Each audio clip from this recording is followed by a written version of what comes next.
I'm Amy, sex educator, sex and relationship coach, and co-owner of PurePleasureShop.com. I'm April, VP of the cutting-edge sex toy company Hot Octopus, and I dedicate my life to the business of sex. We are on a mission to teach you how to have hot sex, deep intimacy, and how to make your own rules for who you are as a sexual being. Welcome to the Shameless Sex Revolution.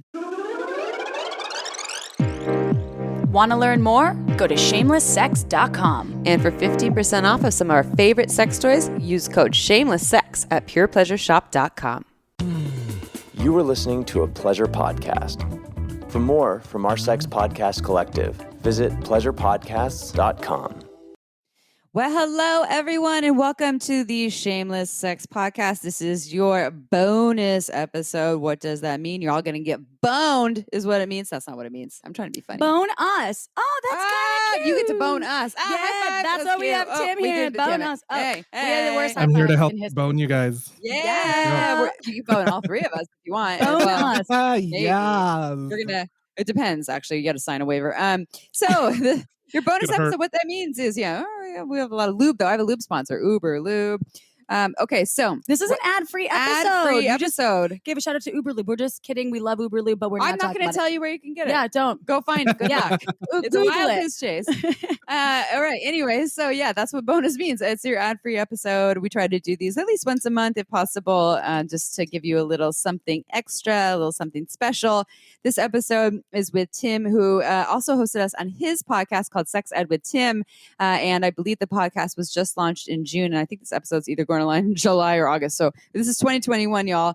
But you can hear us on Time his doesn't podcast. exist. I know, we're living in the evergreen era of the interweb. So, but we're here today to talk to Tim about sex work specifically and his journey in the field of sex work. And he's already saying he has some salacious stories to share.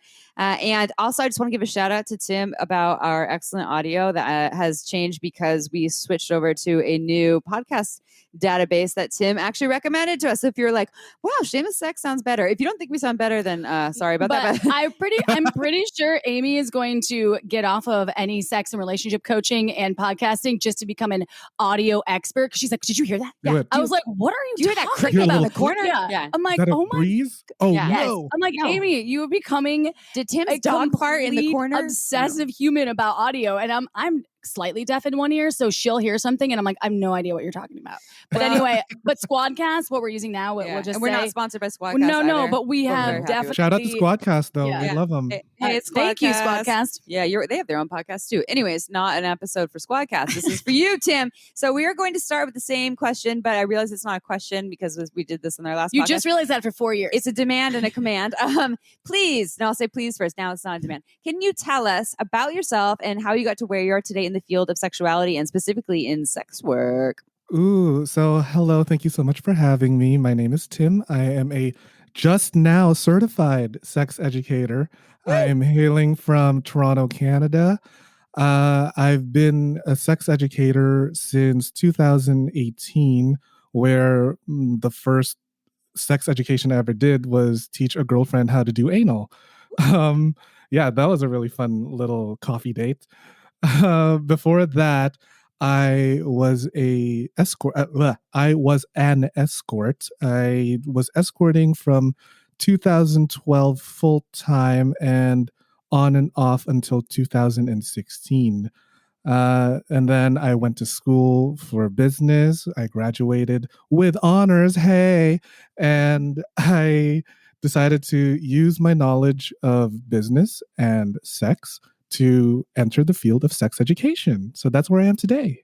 Oh, so you just basically got boned with sex work Exactly. and sex education. I love Mhm. it. So whenever we have had past guests that have talked about sex work or even escorting, it's always really exciting for our listeners. We get feedback about it. People listen to episodes, and that's what I think you have some incredible stories. When we were on your show, you're so funny and just you're like a big cuddly human, even though I can only see your head and your microphone. I believe that is head. Ooh.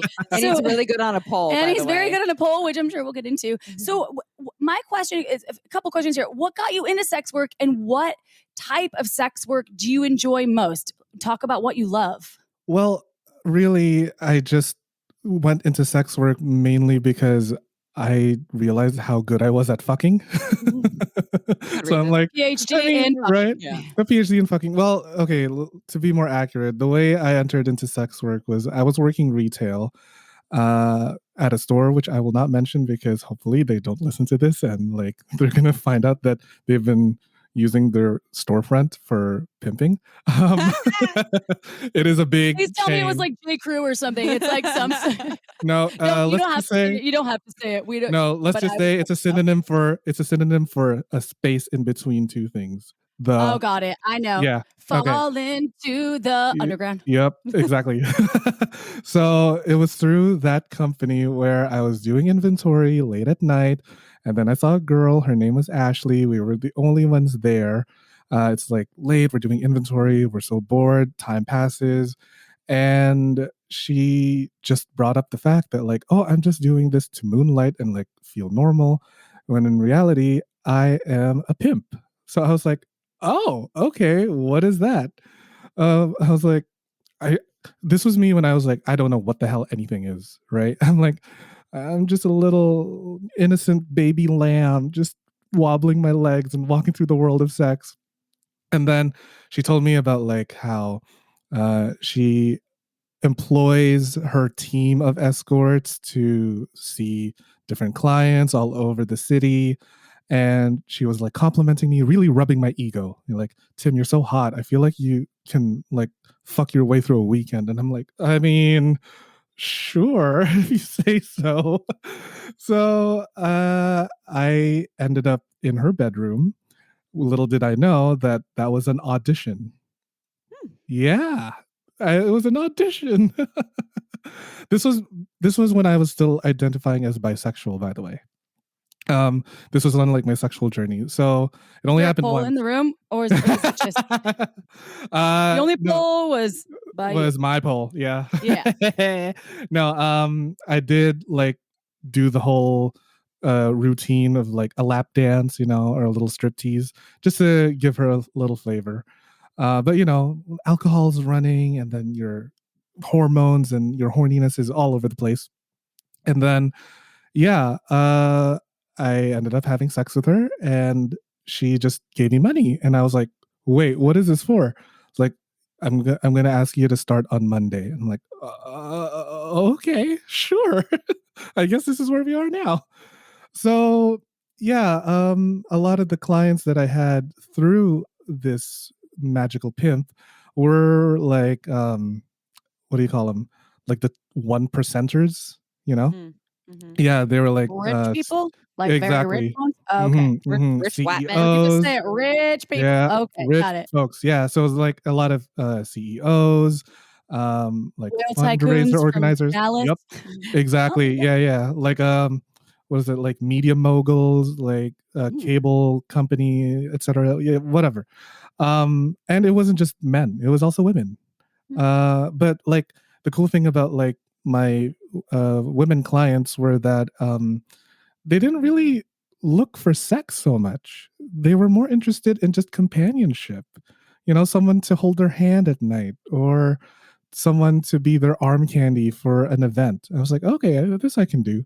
But, you know, there would be the occasional man who would want to uh get it in more ways than one in a little I don't want to call it dangerous, but risque. It was very like not vanilla, I guess is the best term to use. Mm-hmm. So Are we talking about anal? Are we talking about anal? all the we can't make things. assumptions. It's shameless sex. We can't All make the things, right? assumptions. Ooh. Yeah. See what you did there? Sorry. I mean, sorry about like there were some clients that were like, he just wanted me to cradle him, you know? It was just some it was just like no sex. I just want to be naked and I want you to cradle me in your arms and just rock back and forth for the hour. And I'm like, oh, okay, easiest money I've ever spent. And then I was like, what do I say? What do I like, you know, do I say something? Daddy loves you, or like your father never loved you. I'm like, Oh, okay, I'm just gonna keep quiet and like rock back and forth until he's like satisfied. So that was like a little bit more on the mild non-vanilla stuff, but a little more of the wild non-vanilla would be rope, handcuffs, a lot more role playing, and uh, there was this one time where, and I still don't know if he is a priest or not, but there was a client who literally at the ready pulled out an entire wardrobe, like a Catholic priest wardrobe, out of his closet. It just seemed way too like efficient for him to know how to put it on so quickly. And like the Catholics are going to know this. Like, you know, in the Holy Mass where you turn bread and body, blood and wine, we used Pinot Grigio. Um, or as I'm going to call it, Pinot Grigio, because we wanted to recreate a golden shower. While in the priest suit. Yeah. So I would be like the altar boy, and then he would piss on me using the Pinot Grigio. Oh, yeah. So he'd like recite like, I don't know, a Bible passage or something. I wasn't really paying attention because there was wine trickling into my nose, and I'm like, I'm drowning here, but I gotta stay in character. I'm so curious about that, where that comes from, and not that we maybe he probably didn't tell you what his interest is, because one thing I understand about fetishes and kink and different aspects of power play is that it often can be a way of taking back power, and I don't want to assume anyone that's into it is in any way traumatized too, because some people have like no trauma and they're just the wildly kinky free humans. Or some people might have seen a movie or something about, or they could have some trauma and this is their way of taking it back, but also exactly. It could just be like, I have no idea where this came from. This just turns me on. So did he ever share anything about that? It was just like, no, this is I'm giving you money. That was definitely a boundary that I had to draw with my clients. Like, if you're going to share some sort of like emotional stuff, please refrain from doing so, because when emotions and sex work start to blend, that becomes a little bit of a murky area. And it's happened before where I ran into a client at the grocery store. And yeah, they in the produce section or in poultry or in the raw meat section. Oh no. yeah. Selecting a sausage, you're like, hey, do you want to like play with that at our next playtime? But like I couldn't, because he was with his wife and kids. So I was like, this is probably not a good idea for us to be in the exact same grocery store. So I'm going to keep quiet and I'm going to ignore you. And we're just going to go our separate ways. So yeah, like I had to draw like an emotional boundary when it comes to sex work. Anonymity is part of sex work, right? Exactly. Yeah. Totally. So I'm like, I have a life too. Like up to this day, my parents don't know that I was a sex worker. I'm pretty sure they never will. But you know, people have lives, and you know, as sad as it is to say, but they had some shame around hiring a sex worker. You know, and like I feel bad for those people because their needs are not getting met, and when it does get met by someone like me, they have to hide it.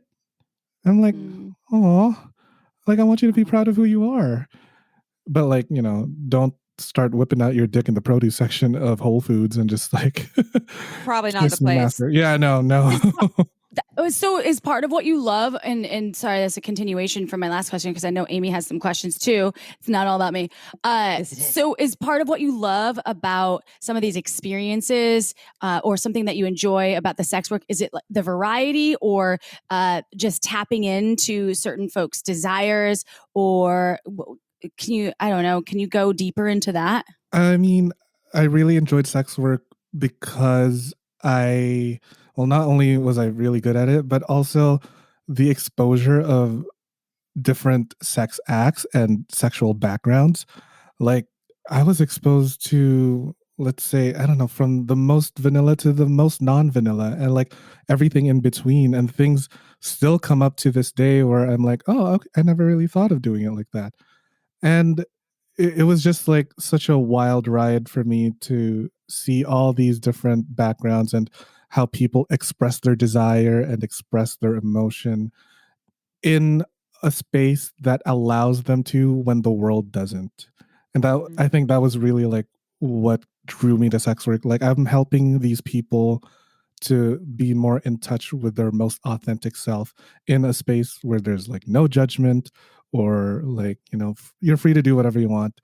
unless it says on our waiver that like I'm not gonna let you whip me, but but yeah, like You it can was. pee on me with Pinot Grigio. You can pee on me. You can like take a deuce right there on the floor, Oh. but you know, but yeah, it was just so wonderful to be part of someone's sexual experimentation.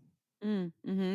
Well, and I think that I wonder about that part that you were saying about how it's a little sad that with you it's like a healing experience for them, but yet they can't go or healing or learning or just feeling awesome and feeling alive, and then they have to go and hide it, and that's looking at society's ideas. And I know that for folks too who are under touched and under fucked, and whether it's like in their relationship, whether they're in a relationship or just in general, it's hard for me to find people to date. People aren't attracted to me. It's COVID and I'm not getting any touch. I have a fetish that a lot of people are attracted to, at least in my social circles. And so then they feel disconnected, and like this big part of them is turned off, and yet they still have this aversion to sex work because they like, well, that means I'm desperate, I shouldn't have to pay for it. When I just feel like that's just the social conditioning that we've been taught, because a lot of people I know that are down with sex work that are like, oh yeah, no, I'm so stoked to be working with sex workers.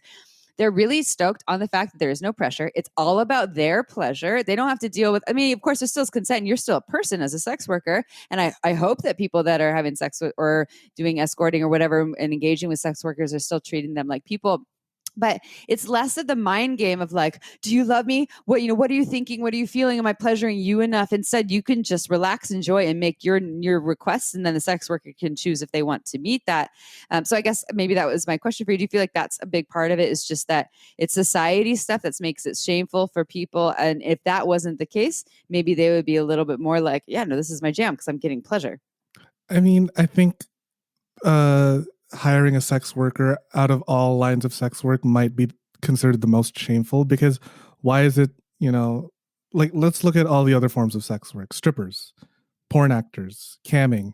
Those are like, from what I can see, a little more acceptable, because Legal, at least or here. legal, exactly, right? Like you can go to a strip bar, you can, buy a porn subscription and nobody bats an eye. But like the moment you think, maybe I should hire an escort or a prostitute or whatever, then people are like, wow, you can't even get it yourself. And it's like, well, yeah, so I hire someone. I don't want to cook. There are some days where I just don't want to, like, go to the grocery store and like chop up the onions and fry an egg. I'll just order Uber Eats. It's a need. It's a basic human need, like having to eat, having sex. I just don't want to have to work for it. So people need to get over themselves and realize that sex work is work. It's just like any other form of labor. Like, I am using my body to perform a specific act for a monetary exchange, just like the way, I don't know, a white collar Wall Street worker would be using their body to type, using their mind to make a decision. I just happen to be using my huge elephant cock. Gotta go with what you're given. I was just okay. imagining your cock making an elephant sound in that moment. Oh my god! Oh, what? That was not done by production people. That was real. That was Tim. That was his cock That was too. very good. I didn't know that. So I think sex work is, and Amy and I have advocated for sex work. I have even longer than the podcast. I know you have too, especially, consensual sex work, that sex workers that are wanting to do that because they believe in the practice and the go ahead. We'll say that podcast with Danica. We just did one on sex work, which you didn't get to be a part of, but she was talking about there's people who choose sex work for survival, and there's, I forgot the other term, people who choose it with more, I guess, more privilege is what she may have said.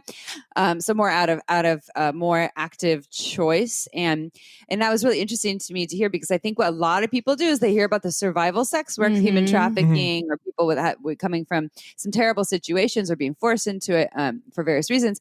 And then they put it all in that category. And I thought that was really interesting to hear that part of that. It's not all about survival. In fact, a lot of people love their jobs. Yeah. I actually have a friend who is a survival sex worker. Like he will exchange sex for couch surfing. Mhm. Yeah, he'll Yeah, he'll travel. He'll travel the world and just meet some hot men just in exchange for a night to sleep. Mhm. And there's nothing wrong with that. It's just that there's so much stigma around it. Like uh, why can't I exchange sex for a bed, and then all of a sudden, like, you know this is kind of like going back to trading before we even had money. What's the difference? What's the big deal? People need to Yeah, loosen up.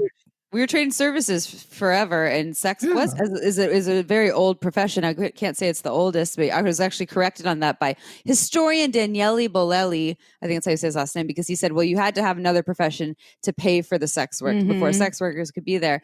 But it is a very, very old profession, and I want to just say, like, I mean, I have.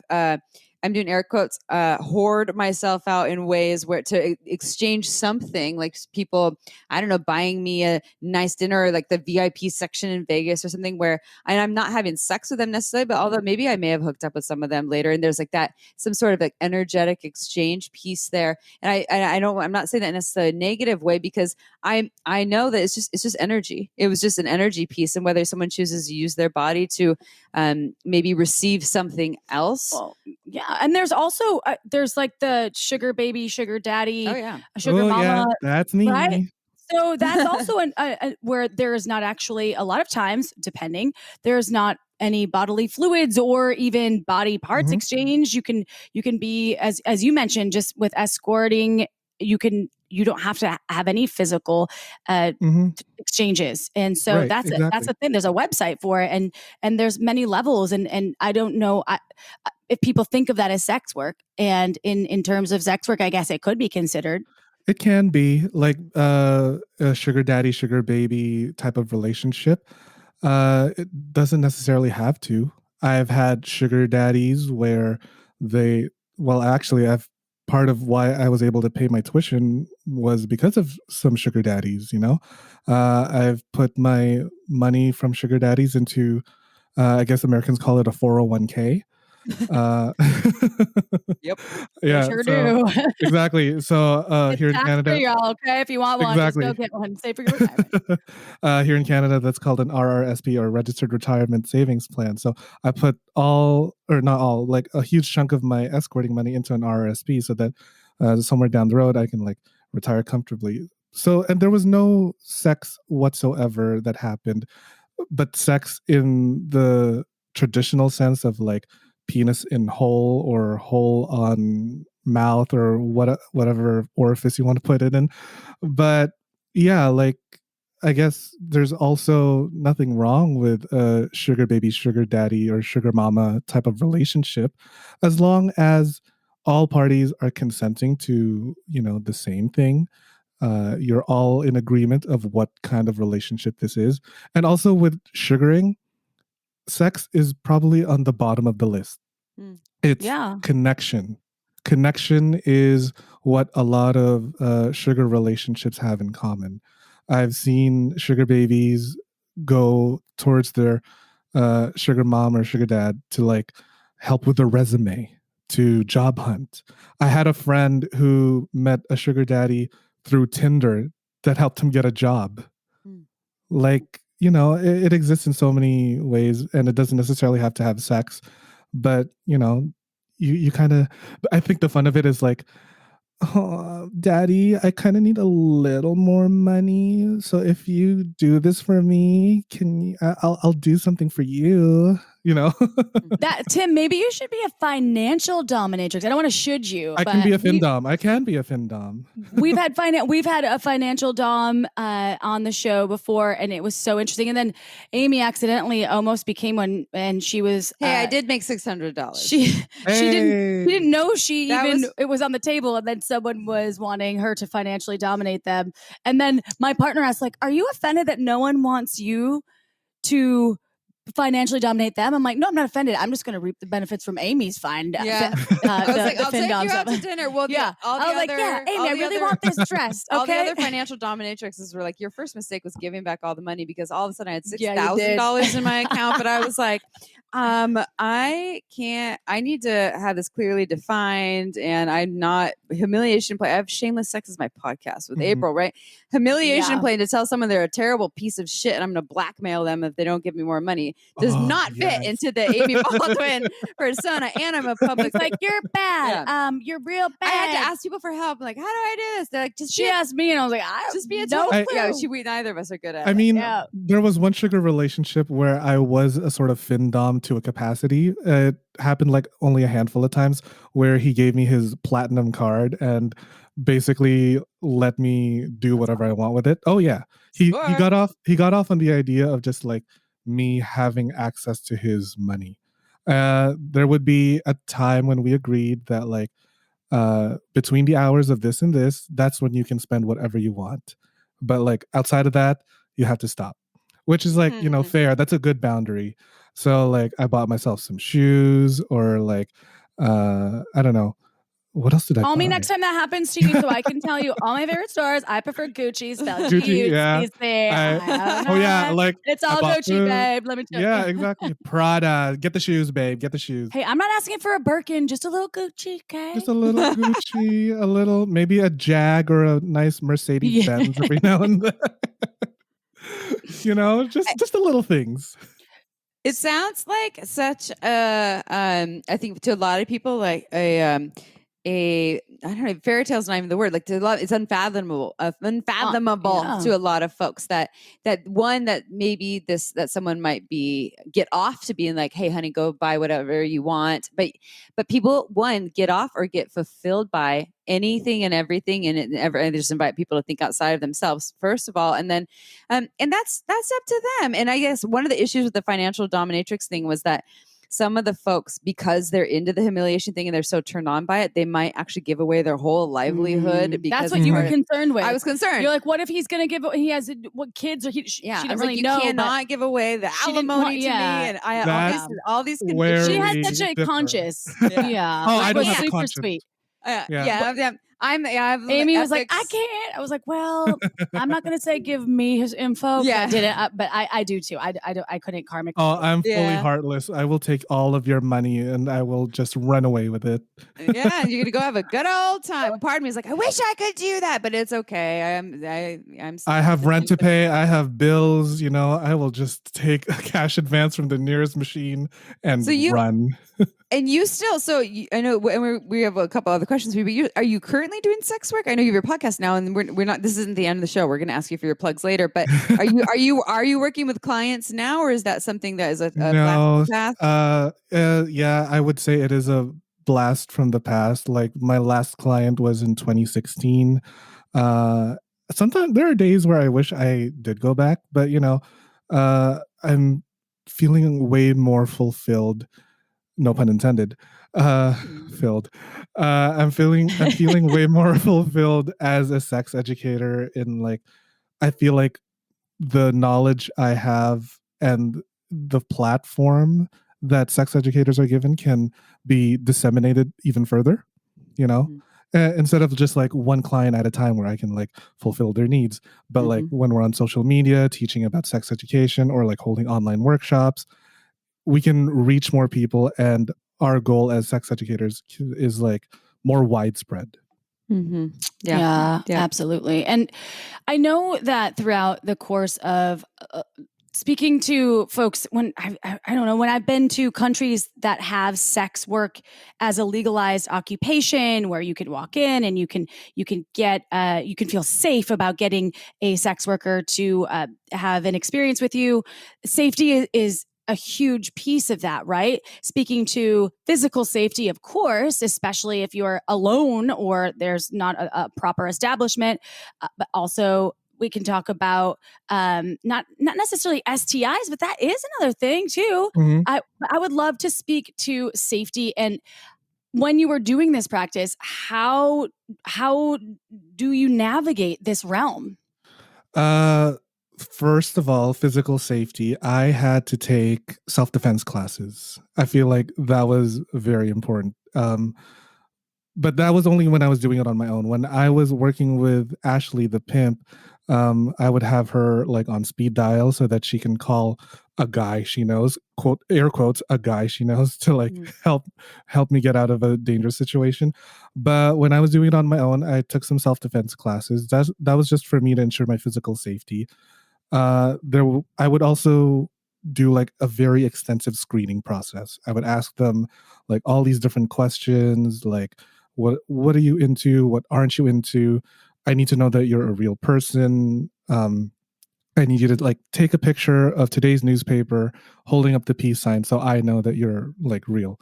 Mm. Yeah, so that was just one thing. And then for sexual safety, um that was a risk I had to take, because there are clients that wanted to have sex with me unprotected, which is like fine, but if I did not trust them enough, that's when I had to use protection. I'll like have a dental dam with me, a fisting glove, a bunch of condoms, um, and I would be tested regularly to the point where the clinic knew me by my first name. Oh, Tim, here for your regular? Yeah, just the usual. Chris, thanks. Yeah, so there was a lot of things, and like and also on mental safety, that's when I could finally afford to see a therapist. Mhm. Because sex and your sexual health and your mental health go hand in hand. Mhm. It was so draining for me to like, listen to all these people's stories and to want to please them. But what about Tim? Who's going to please Tim? So I finally had enough money to like see a therapist for the first time. And that's kind of what helped me power through the remaining last years of my sex work. I think the other thing that Danica said, with this person that was talking about sex work and escorting, was the stigma that sex workers they're dirty, they have a bunch of STIs, that they don't get tested, We're and filthy, it, we're we're gross, we're filthy. disgusting. And what you were saying is like sometimes, you might receive money and not wear a condom based on trust, or have them wear a condom or whatever the thing was. And let me tell you, everyone that's judging that right now, Mhm. how many of your friends that are not sex workers have done that? Because I know every single one of my friends, not every single, but most of them, including myself at times, has had sketchy situations where I did not get any money out of it. But I was like, you know what? I don't know their status. I'm just going to trust them and take a gamble on this. Mhm. And so, but yet there's this idea that if a sex worker were to choose that, then that's It's all of a worse, sudden dirty. Yeah. dirty. And It's sex dirty workers, I money. know this is the other thing Danica said, sex workers are getting tested more than non-sex workers, and Mhm. not, maybe not Exactly. all of them, but a lot of them are. And I guess it's probably dependent on the field, because sex work is a big umbrella term for all kinds of Mhm. different things. But I think that's just something that just can't really judge a book by its cover and make all these assumptions And that porn too. I mean, they try porn, porn. It's the same. I mean, you're performing, they're getting and tested all the time. they have to get tested all the time. And Oh, they yeah. tried to pass laws in California about wearing a condom, and it was It like, didn't work. no, Well, that's yeah, not 'cause, going to work. like, Yeah, we got to keep making that money, and and yeah. the Yeah. Sesta Fosta laws. You're talking about screening. The Sesta Fosta laws I think that's just in the United States, right? It It is, really yeah. Mhm. affected people's ability to screen. It affected the Craigslist ads, and Redbook was something that it was like Yelp for Johns, for people and sex workers alike, to keep people safe. And now it's just gone a little more underground, but it didn't go away. It didn't stop sex work, and it didn't stop shady sex work. Like, Mhm. that's all still a And if you part of don't it. know what we're talking about, I'm going to give you the episode to listen to, because we did a whole episode about Sesta, a couple of them. It's very interesting to listen, and it hasn't shifted. It was protective laws to help This like is like a couple years ago. human this whole trafficking. thing I think it was happened. 2 years ago, and Mhm. Mhm. Yeah. it's really actually hindered sex workers and their safety. Instead of doing what they wanted to do, it actually was And more dangerous. It and created more danger. while she's looking that up, Right. I'm just going to drop my next question for you to ponder there. So, you are an out and proud gay Asian man working in the field of sexuality, who Hell is now yeah. in sex education, but also you said work in sex work. And I'm curious what your thoughts are about that in regards to your safety, and if you ever saw racism or homophobic perspectives showing up, especially in sex education, or maybe I'll reframe this. What are your thoughts about sex education, and what's missing in it is specifically maybe conversations about racism or anti-racism or homophobia or sex positivity. What's not happening in those conversations, how some sex educators might still be out there not sharing anti-racist perspectives or sex positive perspectives that are supporting queer folks. I'll just drop it there, and April might have an answer for you soon, but I'm going to drop it there as she Googles things. That is a huge question. So, in my experience as a sex worker, I did encounter a lot of racism and homophobia. Racism in the context that I was fetishized, like, a tight Asian bottom with a really tiny dick. And I also had to like work basically 10 times more than my white friends who would like, I don't know, they'll earn in a day what I earn in 5 days. So that was like really hard because like I had to, constantly find all of these clients on my own while it was so easy for them to get one. And homophobia was very present in sex work because a lot of these clients who like, they were, I would say, straight men. I'm not sure, but they were men who were ashamed of having sex with another guy. So it was so surprising just to see like, even people who hire escorts can be, quite gross. And then that's kind of what drove me to, I guess that's what my mission statement became in sex education, to help dismantle systems of oppression such as racism and homophobia that are still present within the sex education field. There are people out there parroting really disgusting sentiments of, like Asian stereotypes or like even in porn when you see like black male bodies being like the epitome of sex, and then that kind of trickles down into society where black men don't feel like up to par with how their body should be. So yeah, like having to dismantle systems of oppression as a sex educator, go like, I want you to be able to fuck, but I also want you to be aware of like the pleasure that's being hindered by these systems of oppression. For example, like she who must not be named, Kim Kim Anami, she came out with that video about jade egg from China. Kung Fu Kung Fu vagina. Kung Fu vagina. Yeah. Well, I think Kim Anami, the way she apologized, really, that was hard for me because she did receive a lot of negative press from folks that were talking about how it wasn't even a microaggression, it was a macro aggression.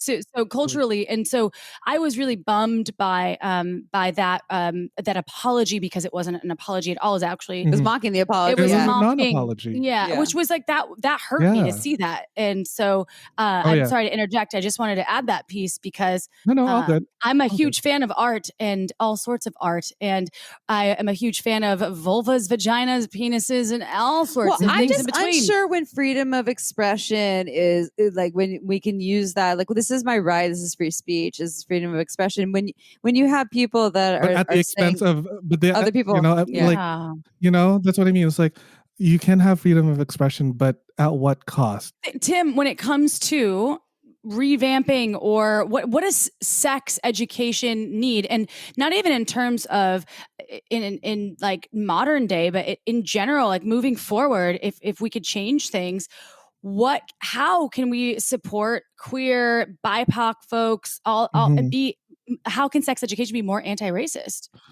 Learning where sex education came from and the dark history behind it. Even people such as like Masters and Johnson had some problematic things. Like they thought that same-sex relationships were quote unquote deviant. Like clearly it's not. So when you learn the really murky tip of the iceberg history of sex education, you know how to lead the way for future sex educators. When you learn about things like Tuskegee or the Puerto Rico birth control experiments, or even here in Canada when they wanted to forcibly sterilize their Indigenous women. You are more aware of how we got here so that you know how to build a better world for generations now and for generations of the future. Once you have a knowledge of the history, you know how to move forward and Mhm. you know how to make the world a better, more pleasurable, more orgasmic place for the rest of us. We want that, and what I'm hearing there's just a lot about accountability, and even aside from accountability too, just awareness as well, and asking the Mhm. deeper questions and staying open to learning more. April finally found the number of the episode that we talked about the Sesta Fasta laws. It was with a lingerie model who works out of Los Angeles. It's episode number 60, also named Kim, but a different Kim. Kim K. And yeah. She's Yeah. born Not Kim and Kardashian. incredibly intelligent. Yeah, not Kim Kardashian. All right. Well, we could talk to you forever and ever and ever. And so for our listeners, they can listen to you and they can hear us on your podcast, and you have more to plug besides your podcast as well. But please, please, please tell our listeners how they can find you, how they can work with you, how they can find your podcast, all the things. For sure. So all my plugs, not including my butt. My website is sexedwithtim.com, where you can find my blog and my advice column. You are welcome to write in your blog ideas or your questions for me. You can also support my podcast, Sex Ed with Tim, streaming on all podcasting platforms, Spotify, Apple Podcasts, iTunes, wherever you want. You can also support my show through Patreon, where I have a exclusive podcast called Sex Ed with Tim One Night Stand, where it's like the more salacious parts that I don't really want to share with the rest of the world. It's very personal and it's very me. My social media on Instagram and Twitter are both the same handles, Gay Slut Clown and Sex Ed with Tim. You can also like and follow me on Facebook at Sex Ed with Tim. And I think that's all my plugs. I just need to take the one that's in my butt. Butt plug. Yeah, where's the butt plug one? And I have to say, Yeah. go check out the Instagram, because your pole work and your floor work and those heels. Thank you. Damn. I mean, it hurts, but you know what? You're looking pretty when you're you really you like, look pretty. but it hurts so much because it's like I'm pressing my skin against really hard metal and like, oh, but you look so sexy doing it. I'm like, it's okay. Smile through the pain. Smile through the pain. It is pretty beautiful, and thank you for expressing yourself both on social media and on the Shameless Sex podcast. And this was a great bonus episode, Tim. Thank you. No, I thank you so much enjoyed for it having much. me. Yeah, there was a little bit of fun, a little bit of reality, and a little bit of suggestions. Equal parts knowledge, equal parts entertainment. We're here like the for perfect cocktail. Ooh. All right. Cock. Yeah. It's cocktail. Cock is on my mind right now. I am in desperate need of cock. Well, actually, speaking of sex work, I just hired a sex worker for the weekend. So nice. There you go. Yeah. No shame in the sex work game. Oh yeah, Like, he's hot. hey? He's so nice. hot. Yeah. Well, congratulations. Enjoy the weekend. And for all of you Shameless Sex listeners out there, guess what? You just joined us for a beautiful bonus episode. Ooh.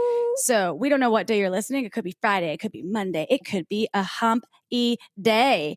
Ooh, but we will see you next Tuesday for a beautiful episode of Shameless Sex. Thank you for being a Shameless Sex revolutionary. Ciao for now. Want to learn more? Go to shamelesssex.com. And for 15% off of some of our favorite sex toys, use code SHAMELESSSEX at purepleasureshop.com.